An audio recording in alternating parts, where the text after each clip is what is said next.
Shalom, happy weekend semuanya yang sudah menanti untuk mengikuti Bible Study Sabtu ini.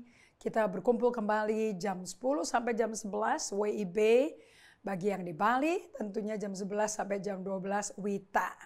Dan sesudah itu bagi yang di Bali bisa melanjutkan bertemu dengan kami semua. Saya akan membawakan firman untuk perayaan Shavuot atau Pentecost. Mei 28, 10 hari dari kenaikan Yesus kembali ke surga, Isa Al-Masih, is the pouring out, pencurahan Roh Kudus, Pentakosta.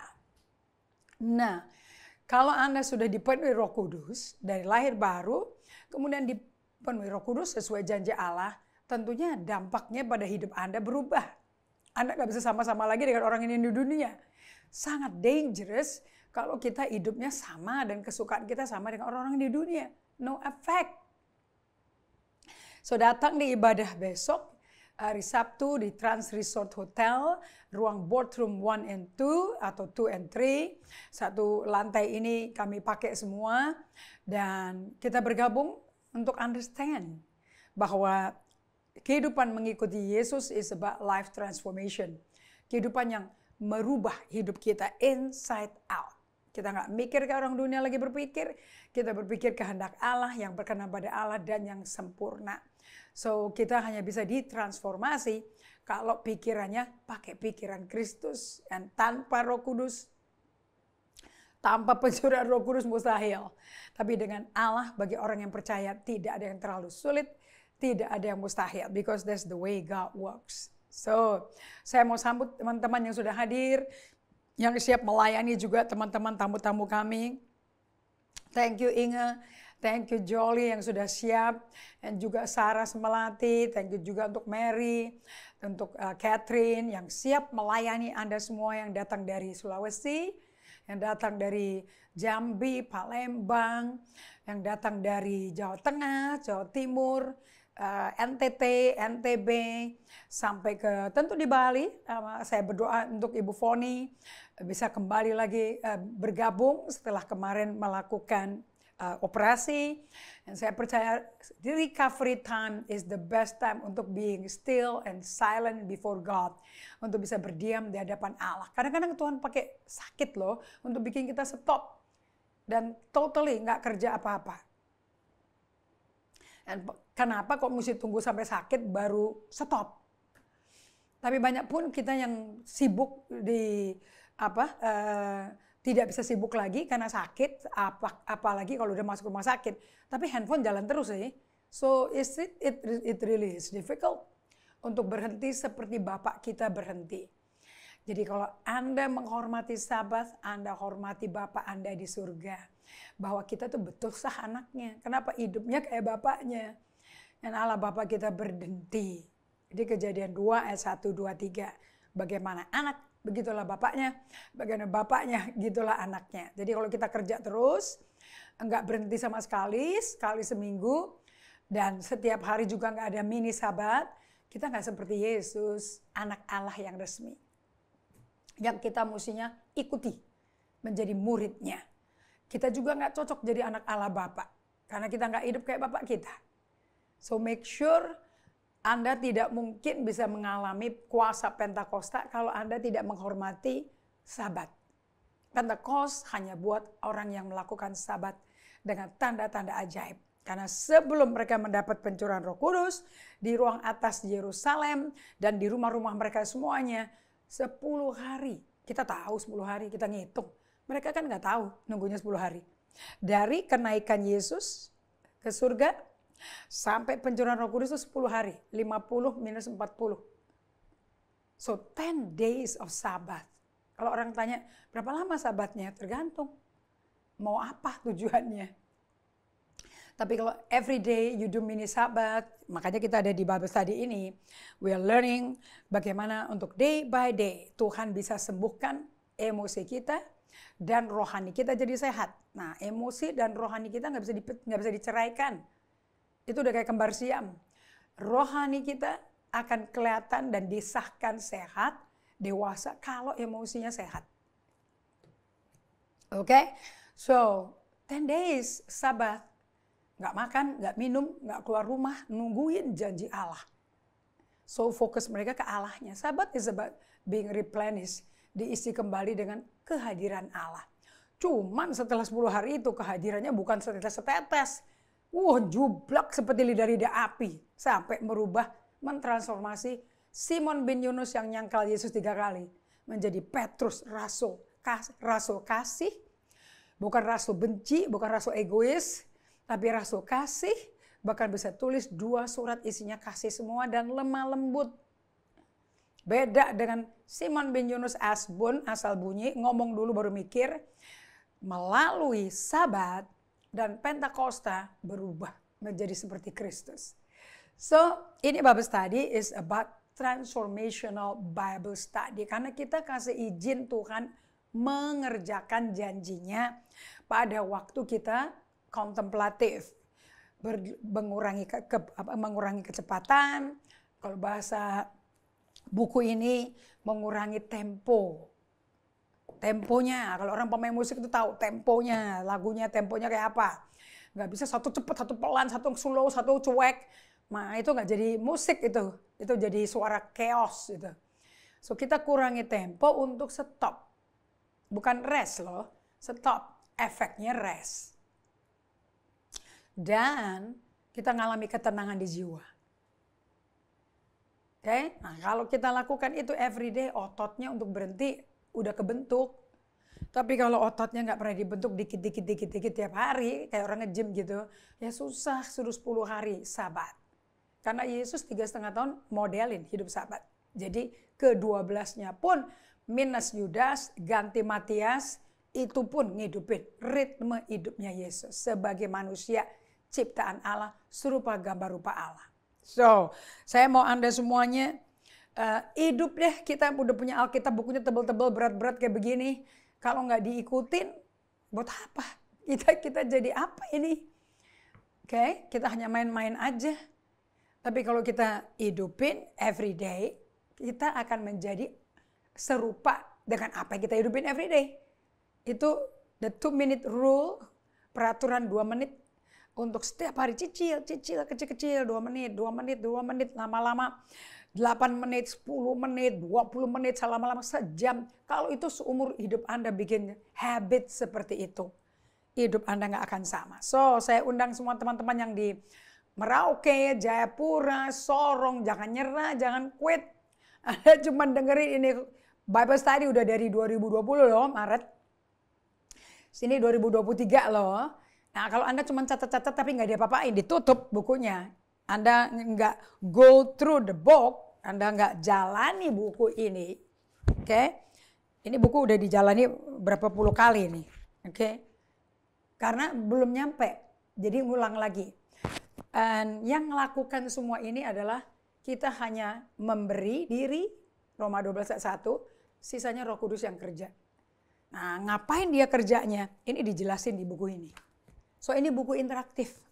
Ini bukan buku teks untuk penambahan pengetahuan supaya bisa khotbah. Nggak bisa dikhotbahin kalau nggak dialami. So, saya sambut semua teman-teman yang sudah bergabung dan mungkin ada yang baru pertama kali gabung, saya belum kenal.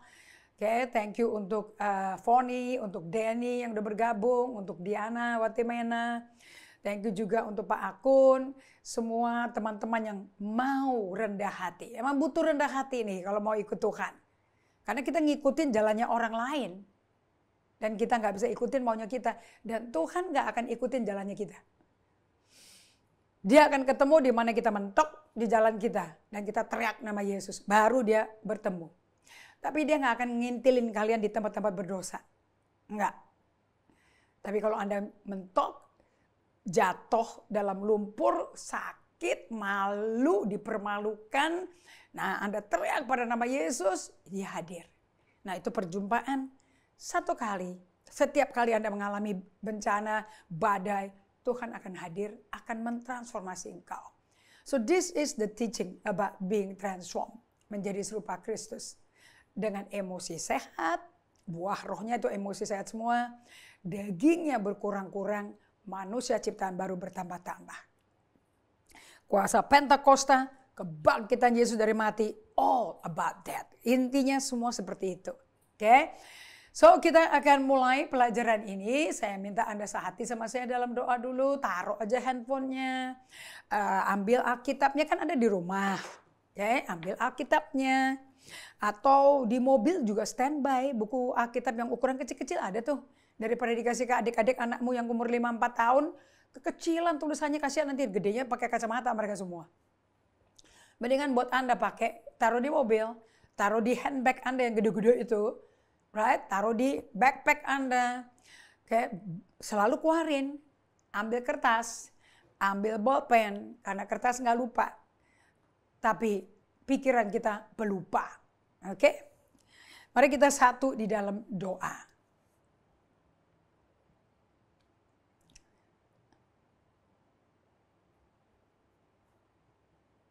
Bapa kami yang baik, yang selalu menanti kami duluan, nungguin kapan kami datang memberi diri padamu, untuk spend time with you, untuk waktu pribadi dengan Engkau selalu duluan yang nungguin kami. Karena Engkau bukan Allah yang disanjung-sanjung dan jauh sekali, Kau teman, Kau Bapa, Kau tidak minta dipanggil Raja, sekalipun Kau Raja. Kau tidak minta dipanggil Allah Maha Kuasa, sekali Engkau Allah Maha Kuasa. Kau pilih. Melalui Yesus kita diajarin, panggil aku Bapa. Dan tidak ada Bapa yang hatinya jauh dari anak. Sekalipun anak pasti jauh dari bapaknya. Tapi Bapa tidak pernah jauh dari anaknya. Sesuai Yesaya 49 ayat 15-16. So aku minta di dalam namamu Yesus, oleh pertolongan Roh Kudus, tolong dong kita semua. Selalu ditarik, diketuk, disentuh hatinya. Untuk ingat Tuhan, sadar Tuhan bahwa kita tuh hidup di bumi karena Tuhan. Punya jiwa yang memilih ikut Tuhan, berada bersama Tuhan apa enggak. Dan tinggal dalam tubuh. Supaya tubuh kita dan nafsunya tidak mengontrol, menentukan dan pembuat keputusan mesti ngikutin apa yang daging kita mau. Melalui nafsunya. Tapi kita izinkan Roh Kudus yang nentuin apa yang kehendak kita, jiwa kita mestinya ikutin. Karena kita adalah roh, punya jiwa, tinggal dalam tubuh. Berarti kita adalah roh, manusia roh. Yang memiliki jiwa yang menentukan pilihan-pilihan. Dan tinggal di dalam tubuh. Berarti kita roh, makhluk roh. Yang memiliki pengalaman hidup di dalam manusia, badan manusia ini. Karena di surga nggak ada badan manusia. Yang ada hanya roh. Oleh sebab itu Kau berkata, Yohanes 4 ayat 23, inilah waktunya sekarang. Bahwa Allah Bapa minta mencari orang-orang yang menjadi penyembah Allah dalam roh dan kebenaran. Karena kita adalah roh. Punya pengalaman manusiawi dalam tubuh manusiawi ini. Kita nomor satu bukan manusiawi tubuh, kita nomor satu roh dulu. So aku minta di dalam nama Yesus Roh Kudus interaksi biar manusia roh kita bertumbuh-tumbuh setiap hari. Semakin kuat dan biar manusia daging kita berkurang-kurang. Biar kita berkurang-kurang, Yesus bertambah-tambah. Dalam nama Yesus Kristus kami berdoa mengucap syukur. Amin. Wow, konten doanya dalam. So kita kemarin hari Rabu tutup dengan saya memperkenalkan a certain kind of prayer. Doa jenis tertentu. Dan di doa jenis tertentu tersebut saya perkenalkan doa namanya the prayer of simplicity. Nah, hari ini saya mau perkenalkan nama doa itu the prayer of faith and silence. Doa karena iman dan karena ketentraman, ketenangan, faith and stillness. Atau kita kenal dengan solitude and silence and stillness, SSS. Oke, mau disingkat SS juga boleh. Tapi Anda mesti ada di tempat sendiri, sunyi, nggak ada orang lain, nggak ngajak orang lain, hanya ngajak Allah Tritunggal. Allah Bapa, Putra, Roh Kudus. Sampai jiwamu mengalami kelegaan. Matius 11 ayat 28. Sampai jiwamu mengalami tenang. Kalau bahasa Inggrisnya sampai rest. Berarti kalau kita tenang, rest, Allah yang bekerja. Dan Allah tuh sopan. Sampai kita tenang, diem, stop, rest, kalem, diam. Dia gak mau kerja. Karena dia gak bisa nerabas kita. Dia tahu batasannya dia. Dan dia tahu batasan kita apa. Kalau kita mau kerja sendiri, dia dibatasi, dia diam. Now, this is the certain kind of prayer yang diajarkan oleh Brother Lawrence. Nah, saya dapat dari jemaat saya. Saya bilang kalian ambil deh buku Practicing the Presence of God. Okay. Dari Brother Lawrence, seorang biarawan abad 16 di Paris, Prancis. Dia punya bukunya itu bukan dia yang tulis. Justru murid-muridnya dia yang tulis. Pada waktu dia meninggal dikumpulin tulisan-tulisan jurnalnya dia. Jadi buku. Bayangin, a journal bisa menjadi buku. Sampai hari ini abad 21. Dari abad 16 masih memberkati dan ini jalan yang benar.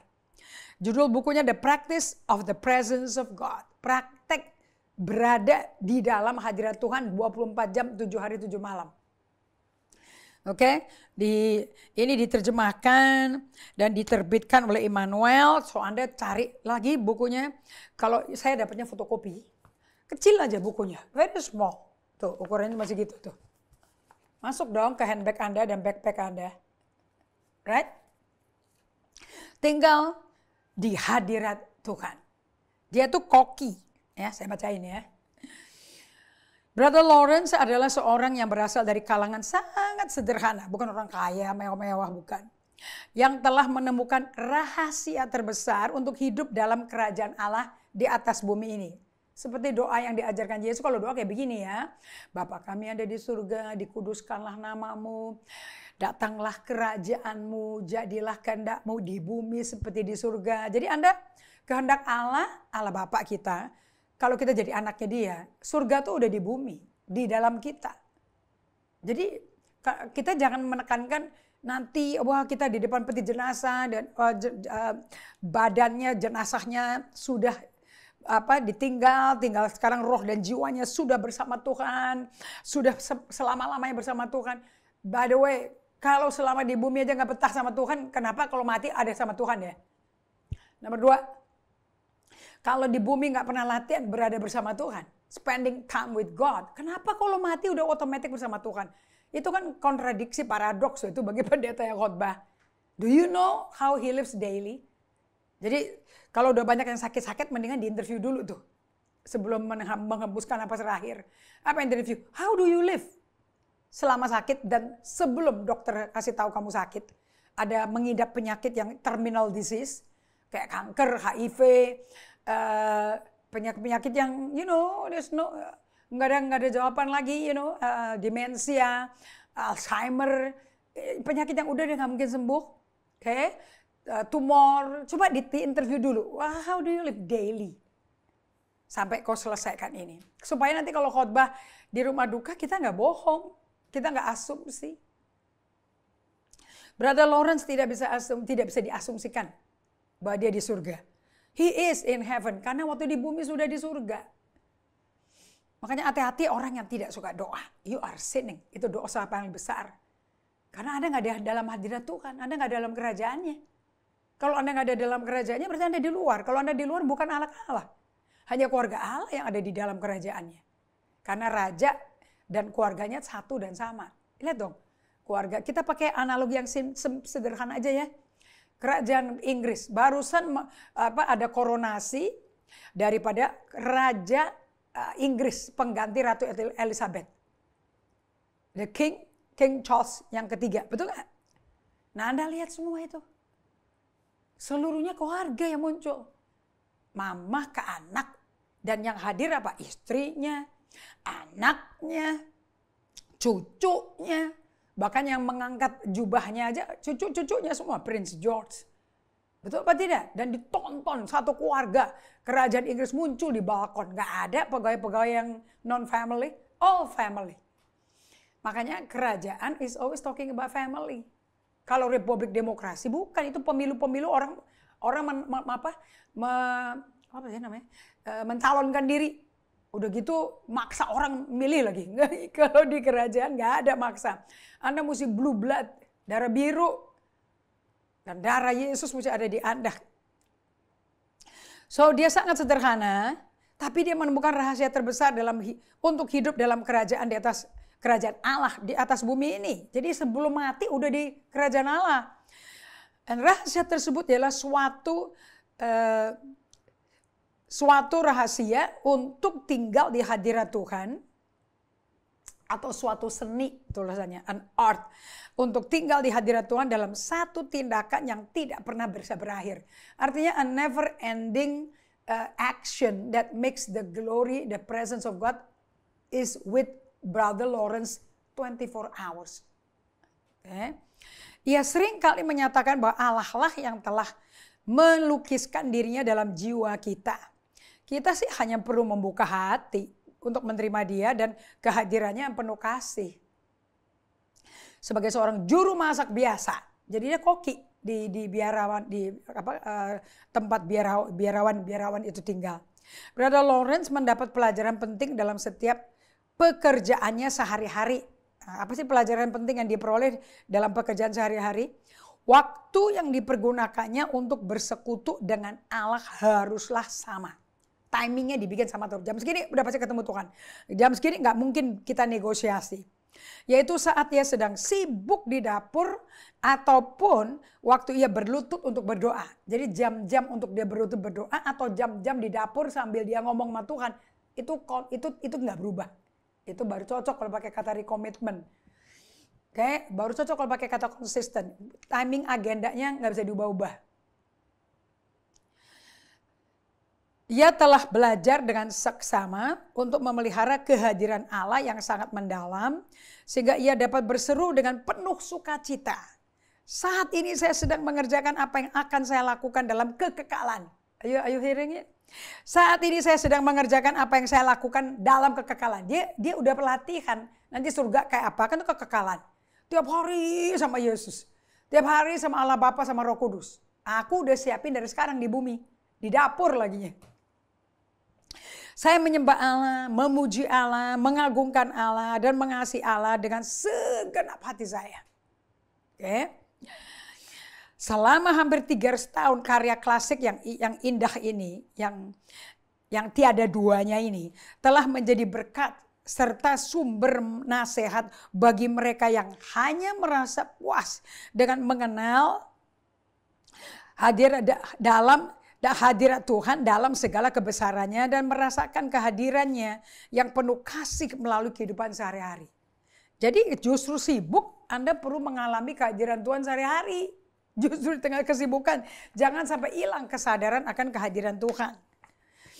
Oke, so tinggal di hadirat Tuhan merupakan kumpulan pengalaman rohani Brother Biarawan Lawrence dalam memahami perasaan Allah. Yang dapat dilihat dari surat-suratnya, percakapan dan kehidupannya sendiri.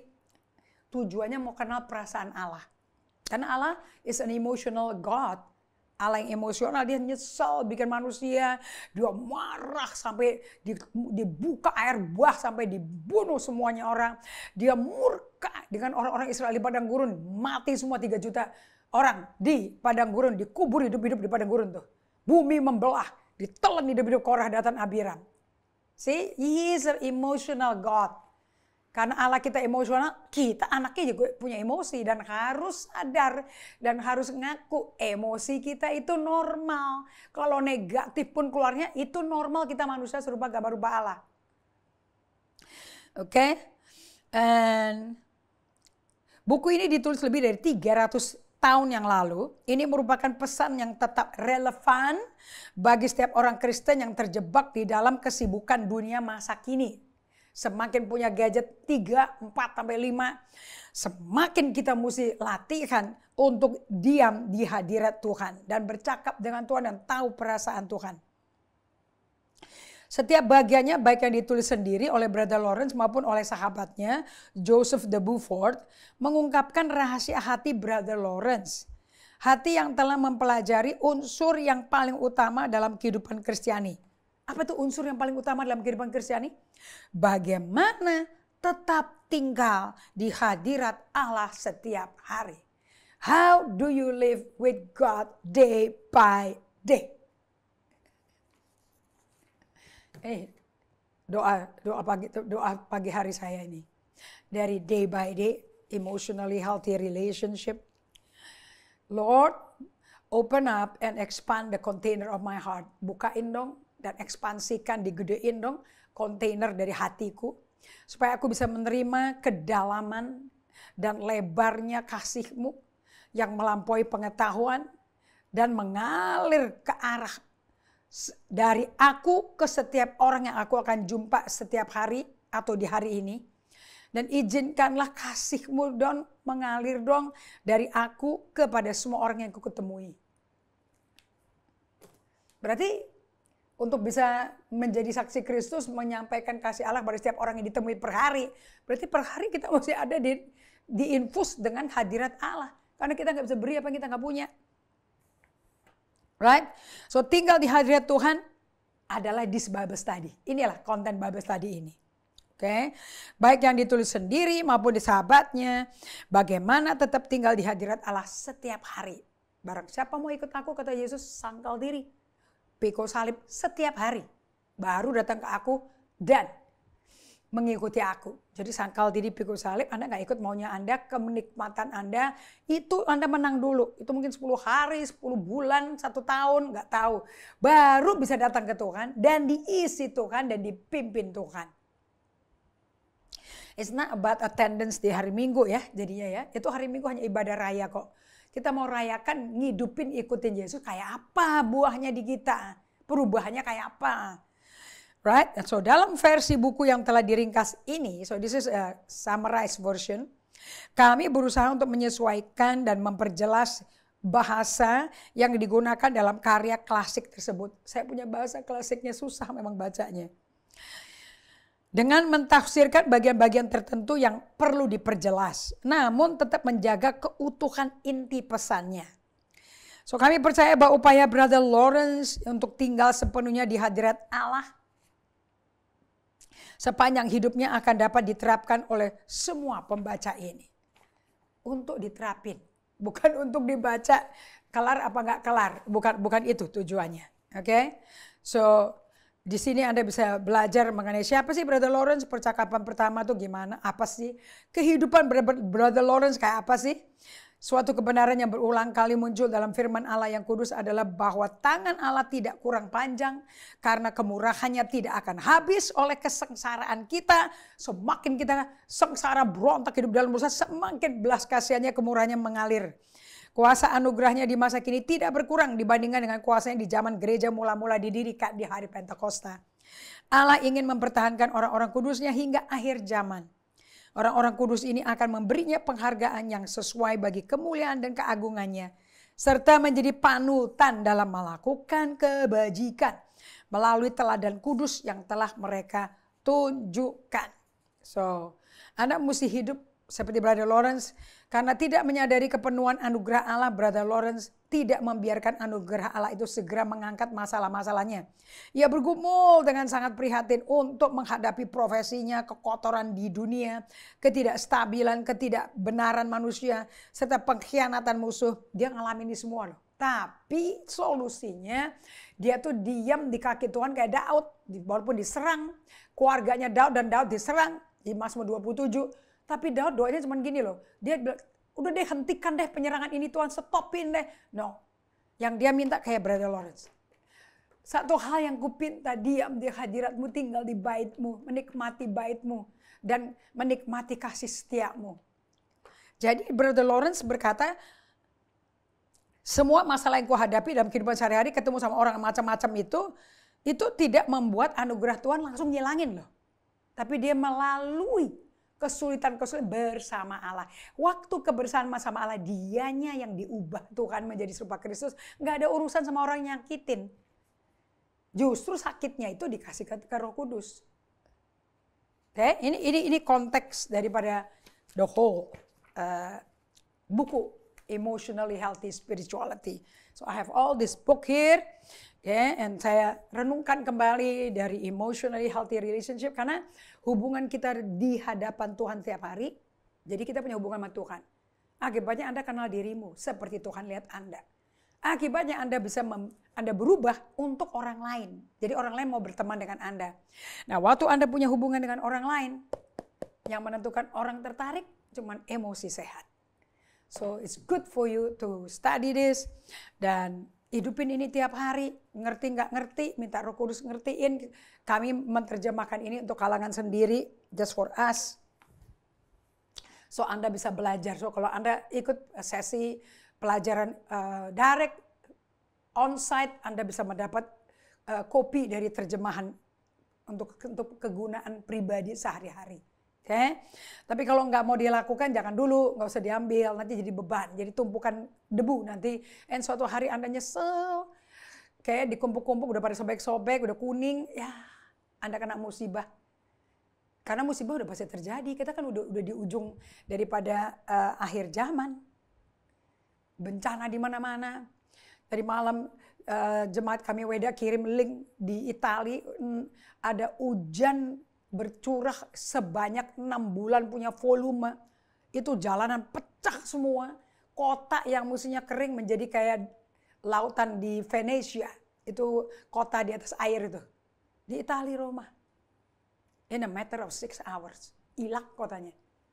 So Anda nggak bisa berkata bahwa ini bagus tadi, ntar aja. Masih banyak waktu. Really? I don't think so. Dan waktumu bukan waktumu loh. Waktumu itu waktu Tuhan. Dan Tuhan yang tentuin. So, Anda dan saya dengan adanya Pentakosta, lahir baru, pertobatan, kita balik ke Tuhan, hidup seperti Brother Lawrence, Anda akan punya kesadaran untuk hidup setiap hari di hadirat Tuhan. Itu undangan Tuhan loh. Anda dan saya diundang Tuhan, saya review ya, untuk mengalami eksplorasi of who you are and discovery of who God is. Yang dieksplor gunung es Anda, right? Ini kan buku mengenai gunung es. Nah, Anda nggak tahu gunung es Anda sampai Anda melakukan workbooknya. Nanti you fill in the workbook. Setiap chapter bikin workbooknya dibikin. Kalau nggak Anda nggak ngerti, Anda sudah ngerti apa yang dibaca, yang di devotion, Anda ngerti nggak? Until you fill in the workbook. Oke? So, kita semua diundang Tuhan untuk mengeksplorasi gunung es kita dan menemukan, oh ada gunung es. Dan menemukan Allah ada di dalam kedalaman gunung es kita. Karena dia tinggalnya di hati kita. Tidakkah kau tahu tubuh kita bait Allah, tempat Allah berdiam? Jadi ngapain Allah nangak begitu, orang Allah ada di perut, ada di dalam tubuh kita. Nah itu doa yang by faith dengan stillness. Karena kita mesti fokus dan percaya Allah tuh hadir di hati kita. Dari dalam hati kita keluar aliran air hidup dan hati di dalam dong. Kita berdiam fokus ke situ sampai kita mengalami hadirat Allah. Hadiratnya mengisi jiwa kita, naik ke jiwa kita ketenangan. Damai sejahtera Tuhan karena Yesus itu Raja Damai memenuhi jiwa kita. Nah itu undangan Tuhan ke dalam, bukan ke atas, ke kiri, ke kanan. No, it's not that. Allah Bapa dengan tangan kasihnya, because God is love, terbuka lebar selalu menunggu kita. Soren Kierkegaard berkata, orang berpikir Tuhan itu cinta kita cuma sekali, ya itu waktu kita cinta mula-mula, waktu lahir baru, atau waktu pas hari Pentakosta dibaptis Roh Kudus. Cuman sekali itu, abis itu udah kering, gak ada lagi. Bohong. Sebelum kamu panggil, aku udah jawab. Sebelum kamu ngomong, aku sudah tahu kamu mau ngomong apa. Yesaya 65, ingat gak? Matius 6, bagaimana kita berdoa. Jadi jangan bilang Allah cuma cinta kita sekali. Kita udah hilang cinta mula-mula. Yang hilang karena kita menjauh dari sumur yang hidup. Kita bikin sumur sendiri yang bocor. Yeremia 2:13 katakan itu. Makanya jadi kering dan jauh. Tapi kalau kita tetap kembali ke sumur yang hidup, yang adanya di hati. Karena dari dalam keluar aliran-aliran hidup, berarti sumurnya di dalam.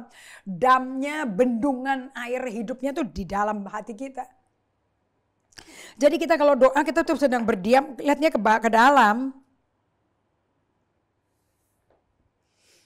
Makanya sambil motong ayam, motong daun pre, motong sayur, si Brother Lawrence tetap bisa dialog sama Tuhan. Karena dia ngeliatnya ke dalam hati kan palanya nunduk.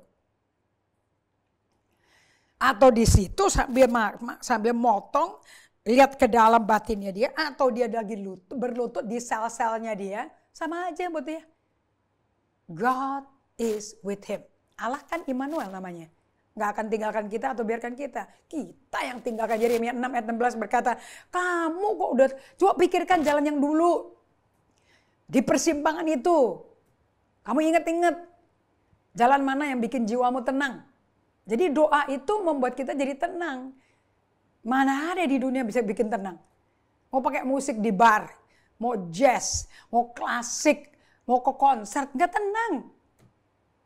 Bisa dengan musik, tangannya di HP terus. Lihat. Berita apa lagi. Tapi kalau Anda taruh handphonenya, matikan dan fokus ke dalam hatimu.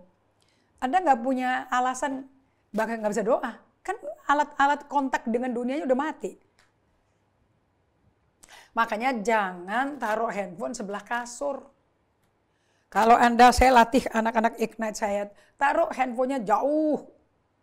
Jadi kalau nanti alarmnya bunyi jam 4:30, kamu terpaksa mesti berdiri. Makanya taruhnya jauh-jauh handphonenya. Plus kita juga jauh dari radiasi soalnya. Right? Nah kalau kita nggak angkat badan keluar dari kasur, otot kita untuk mencari Tuhan nggak kebentuk. Dan kita tuh nggak natural loh mencari Tuhan. Roma 3 ayat 10-23 berkata, tidak ada satu orang yang cari Tuhan. Tidak ada.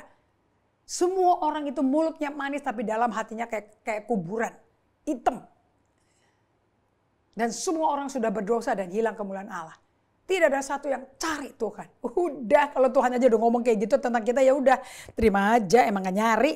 Bukan berapa dari Anda senang kalau gak usah doa. Gila ya, doa lega, bisa main-main dulu, bisa berenang, main tenis dulu, main pingpong dulu. Betul gak? Tapi setelah itu nyesel. Karena kamu mendukakan Roh Kudus. Padahal si Roh Kudus juga mau ikut main pingpong, main basket dengan Anda berdiam sebentar. Orang mau smash juga tarik napas dulu. Orang mau serve juga tarik napas dulu. Nggak langsung boh begitu. Anda pemain olahraga kan? Kalau Anda orang mau serve bulu tangkis, kan dia tenang dulu. Ancang-ancangnya bener. Sama, tenis juga sama. Sepak bola juga gitu. Apalagi mau nendang ke gol. Everything need time untuk ngomong sama Tuhan. So, Anda mesti, Tuhan tuh berkata, aku di sini. Jadi, di Ibrani 4 ayat 15 dong. Lari dong. Dengan penuh keberanian ke dalam pelukan daripada Allah. Untuk mendapat kasih karunia dan rahmat saat butuh pertolongan. So, lari ke dalam pelukan kedua tangan kasih sayangnya. Menunggu apa? Kayak kita selama ini kita tersesat karena fokusnya di gadget dan meninggalkan Tuhan. Tanpa sadar kita sesat kayak domba. Yesaya 53 ayat 5. Ayo kembalilah kepada Gembala Agung kita yang pemelihara jiwa kita. 1 Petrus 2 ayat 25. Ayo kembali ke hati Bapak kita. Seperti anak bungsu terhilang. Balik ke bapaknya. Oh, bapaknya yang lari, aduh malu. Bapaknya yang lari mengubur anaknya. Ayo jadi seperti bapaknya. Jangan kayak anak sulung. Apa-apaan tuh dipestain? Bajingan pulang ngabis-ngabisan harta orang tua. Dipestain pakai anak lembu tambun. Kalau dia ngomongnya apa? Gue yang kerja bener. Tidak ada cacat. Susah loh orang mengatakan dia gak rohani loh. Perfect. Aku aja gak dirayakan. Dengan kambing. Dibandingnya pakai kambing loh. Jadi yang bikin marah kakak sulungnya itu, kok dikasih harta paling mahal anak bungsu ini. Yang gak produktif, gak berguna. Bapaknya ngapain? Dia anak kakak sulungnya gak mau masuk ke ruangan loh. Bapaknya keluar jemput kakak anak sulung. Ini loh adikmu pulang. Yang dikatakan oleh bapaknya, adikmu pulang. Adik yang terhilang sudah diketemukan. Yang buta udah melihat. Lah kakaknya gak ngelihat adiknya sebagai manusia. Sebagai kotoran dunia. Barang gak berguna. Matiin aja. Lah kakaknya ngelihat dirinya apa? Juga barang. Dia layak dapat lembu. Ya nggak usah lembu dah, kambing juga boleh. Karena aku barang berkualitas tinggi. Aku kerja perfect. Itu dia menghargai diri dia sendiri loh. Dan itu dia ngomong ke bapaknya loh. Aku nggak pernah salah, aku nggak pernah minta apa-apa. Bapaknya sampai jawab apa? Loh nak, bukankah yang ada di rumahku milikmu juga? Kan kamu keluargaku. Bapak anakku, aku bapakmu. So nggak ada. Mereka gila sama Tuhan. Ini orang Farisi itu kayak gitu. Gila-gilaan sama Tuhan. Wah, Tuhan, Allah, Allah. Tapi nggak bisa mencintai sesama. Padahal karena begitu besar kasih Allah kepada dunia, dia korbankan anak yang tunggal, barang siapa percaya tidak akan binasa. Itu begitu besar kasih Allah pada orang-orang di dunia. Anda mau tahu nggak? Khotbah Yohanes 3 ayat 16 ini yang populer nih buat penginjilan. Itu Yesus nggak pernah khotbah pakai KKR loh. Dia nggak pernah ada di seminar, nggak ada di gereja mega church. Gereja kecil juga nggak pernah ngomong kayak gitu. Dia nggak lihat kuantitas. Dia lihat kualitas kepada siapa dia ngomong. Dia cuma khotbah ke satu orang. Yang takut ketangkep basah kalau ketemu Yesus. Namanya Nikodemus. Khotbah terbesar yang Yesus pernah berikan. Dia ngomongnya one on one. Khotbah yang merubah wanita hidup najis. Cerai 5 kali. Kawin 5 kali. Kumpul kebo Saman Leven yang ke-6. Itu wanita satu-satunya yang dengar khotbah yang paling dahsyat. Revelation yang paling dahsyat. Karena kepada dia Yesus berkata, sekarang ini Allah mencari orang yang menyembah dalam roh dan kebenaran. Gila, coba kalau Anda baru orang berdosa altar, kalau dia ajak ngomong kayak gitu. Ngerti gak kalian? Dan dari pembicaraan itu perempuan pulang ke Samaria. Siang bolong panasnya gak keruan. Karena dia gak mau mengambil air pagi-pagi. Perempuan-perempuan pada mendiskriminasi dia. Ini kotoran. Jadi kita tuh bisa beragama. Tapi gak ada kasih. Itulah Farisi. Itu gagalnya orang Farisi yang nyalibin Yesus. Bisa beragama Allah dengan buku Taurat, tapi gak mencintai orang berdosa. Gak mencintai dirinya dan gak mencintai sesama. Karena kalau Anda gak mencintai dirimu, gak mungkin Anda bisa mencintai sesama. Kehidupan Brother Lawrence sama kayak Yesus. Kehidupan yang mengasihi diri dan mengasihi sesama. Kok mengasihi diri gimana? Ya iya. Tiap hari, tiap menit, tiap detik dia sayangi dirinya. Dengan datang ke Allah Bapa. Dengan diam di kaki Bapa. Loh, kalau dia gak peduli sama diri, ngapain datang ke Tuhan? Tiap menit, tiap detik. Makanya Allah bisa sembuhkan dia. Allah transformasi dia. Karena dia ditransformasi, dia bisa bersaksi ke orang lain. Datang ke Tuhan, nanti kamu berubah. Kan begitu. Jadi orang-orang banyak berubah. So, anak sulung, anak bungsu, podo ae. Hanya agamawi. Sebab kan si bungsu ngomong, waktu di kandang babi itu tempat kasih karunia Allah loh. Dari situ dia ingat Tuhan. Bisa ingat Tuhan tuh kasih karunia loh. Anda nggak bertobat karena Anda mau, karena Anda susah hidupnya. Banyak orang melarat, banyak pemulung di Amerika, apalagi sekarang pada berkemah di pinggir jalan, rumah-rumah mewah. Banyak looting, banyak perampok, banyak pencurian di Amerika sekarang. Ini kenyataan, ini bukan gosip, ini berita nyata. Orang-orang pada ngedrak di pinggir jalan. Saya tuh suka jalanan di Amerika, apalagi di California ya. Pohon palem, pohon dates, pohon korma. Itu ada di tengah-tengah jalanan di residential area. Kan jalannya gede-gede. Aduh, pohonnya bagus-bagus. The flowers, azalea, bagus-bagus. Sekarang isinya apa? Tenda-tenda. Orang ngedrak. Mengerikan sekali. Amerika is change. Nggak sama lagi kondisi sehari-harinya. It's not the beautiful. Negara yang aman, yang indah, yang kita bisa nikmati. Beda sama negara kita. Kemana-mana kita lihat apa? Gerobak, makanan, tenda-tenda. Orang-orang tidur di trotoar, jalanan. Di Amerika nggak ada. Sekarang ada. Bahkan di interview. Ternyata yang di interview lulusan PhD. Sekolah-sekolah Ivy League. Sekarang kamu mesti di pinggir jalan. Nggak punya rumah. Mengerikan kan? So your academic doesn't determine your future success loh. Tapi kehidupanmu dengan sumber hidupmu. Kenapa kamu ada di bumi menjadi manusia yang bisa bernapas, punya emosi, yaitu kehidupan bergaul dengan penciptamu. Itu menentukan masa depan Anda. Akhirnya Anda sukses apa tidak. Lester Sumrall berkata, bukan bagaimana kau memulai yang penting loh. Mulainya bisa hebat, gebrak, proyeknya berhasil. Akhirnya bagaimana? Itu determine your life of success or not. Jadi kalau orang lagi, ini biarin aja. Nanti kita mau lihat berapa lama tahannya. Because that's what's important. Nah kalau mau lihat akhirnya bagus, ya pasti nyawanya ke surga dong. Bukan tambah kekayaan. Nyawanya ke surga, endingnya lahir 1 Timotius 6 ayat 7. Aku lahir tanpa apa-apa, mati pun tanpa apa-apa. Jadi achievement kerjaan akademis nggak menentukan kita sukses dong. How do you end? Dengan siapa Anda ending nyawamu?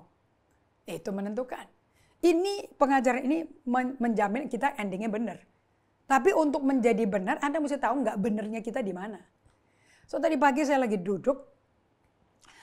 Saya berkata, there is a season untuk Anda melakukan day by day ini. Berdiam di hadapan Tuhan seperti yang saya mau bagikan.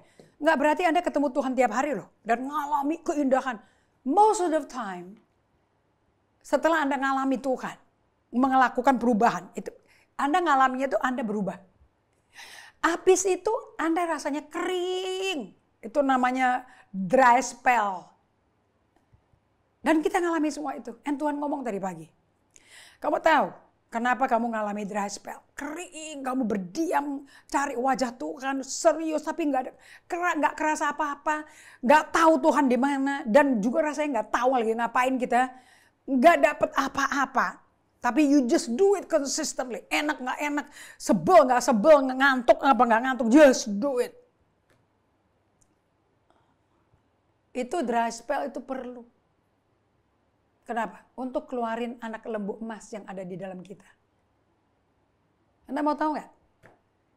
Gereja mega pertama yang pernah ada di muka bumi ini.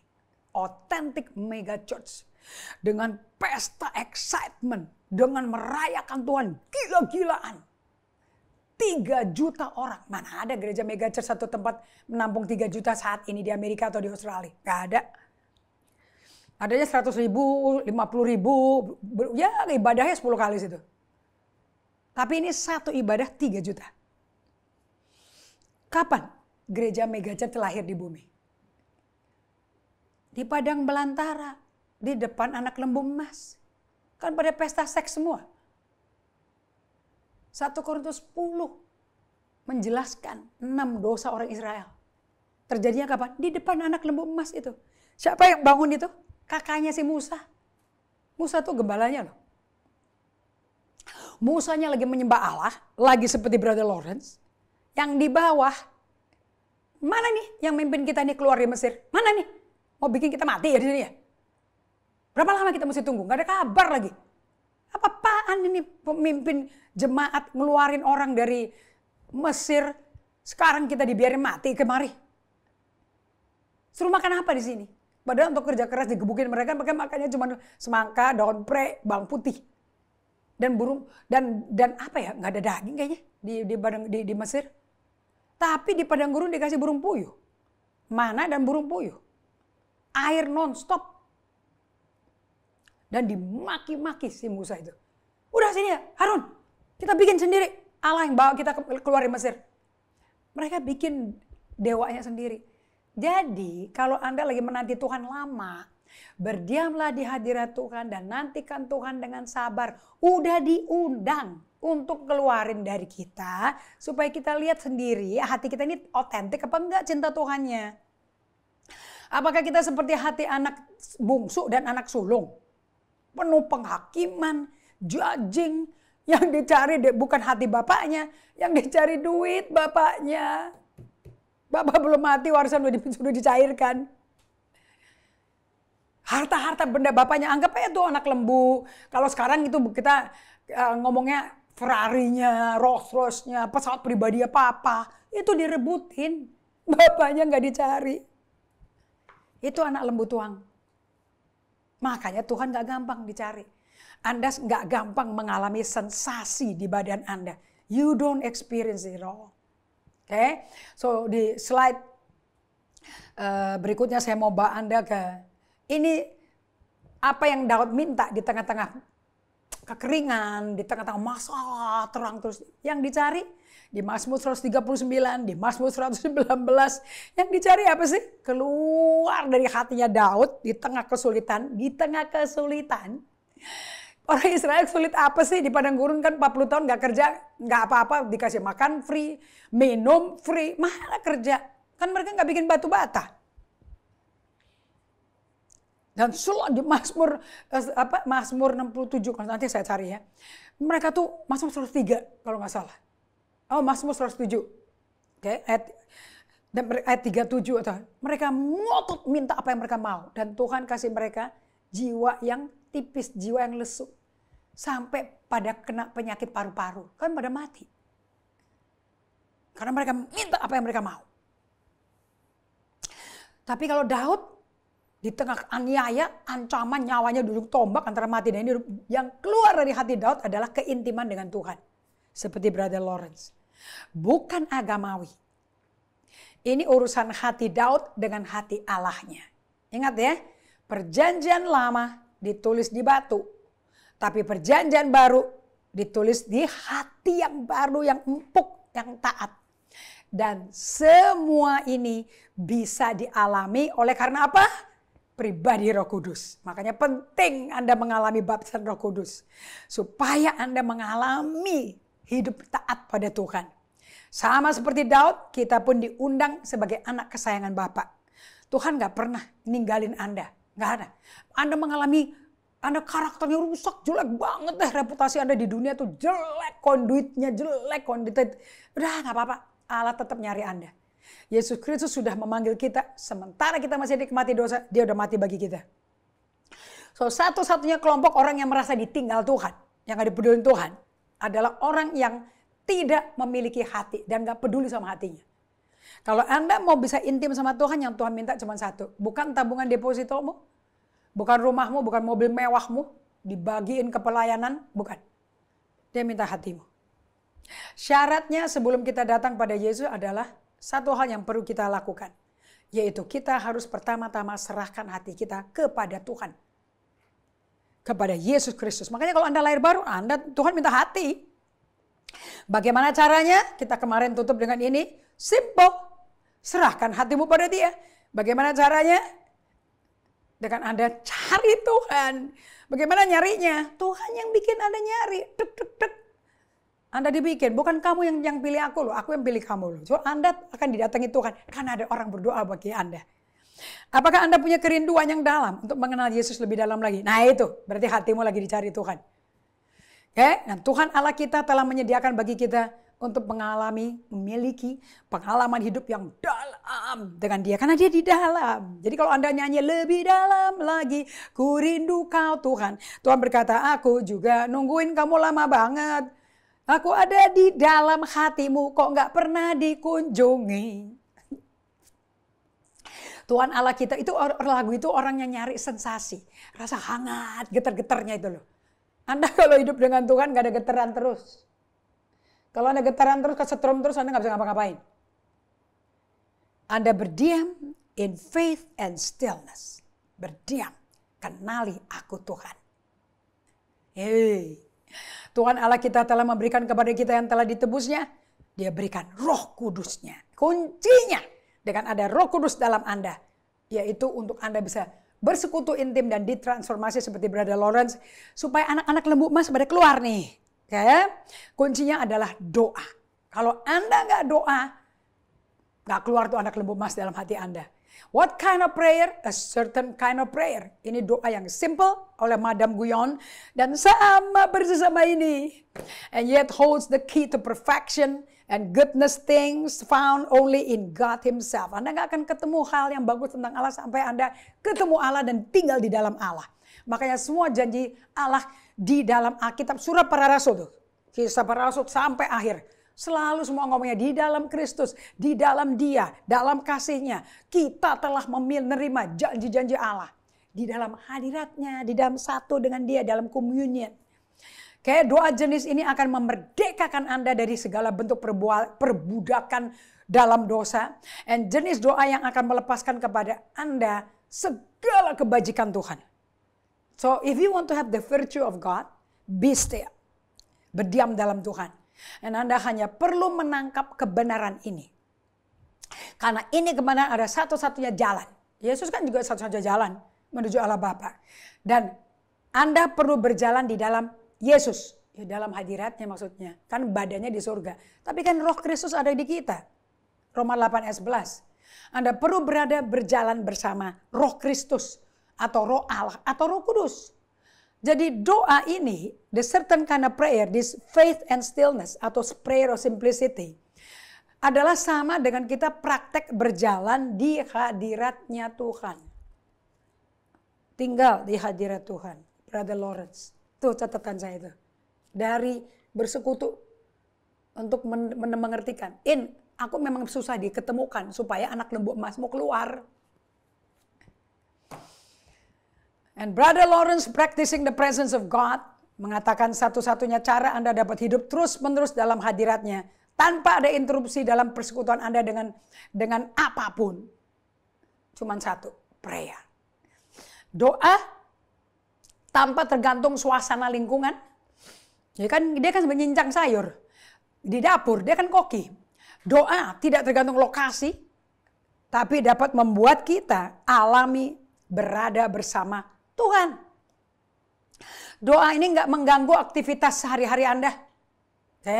Doa ini tidak mengganggu external activity Anda atau mengganggu rutinitas sehari-hari. Nggak ganggu sama sekali. Doa ini bisa di mana saja, di jam berapa aja, dalam kondisi apa aja. Doa ini udah dipraktekkan ribuan tahun oleh orang-orang yang tidak mau kehilangan hadirat Allah di tengah kesibukan dunianya dia. 100% doa jenis ini tetap berada di dalam hadirat Tuhan. Tidak dimulai dari doa karena timbul pikiran, ketakutan. Aduh nanti gini gimana, terus doa. Doa itu nggak ngundang hadirat Tuhan. Karena Anda batasi Tuhan dengan problem Anda. Doa itu mesti keluar dari hati. Nggak mungkin dari otak. Nggak mungkin dari trauma. Nggak mungkin dari memori. Harus dari hati. Makanya pertama-tama Anda mau datang ke Yesus, Tuhan minta hatimu dulu. Dan dia buang hati yang keras itu. Dia ganti hati yang baru.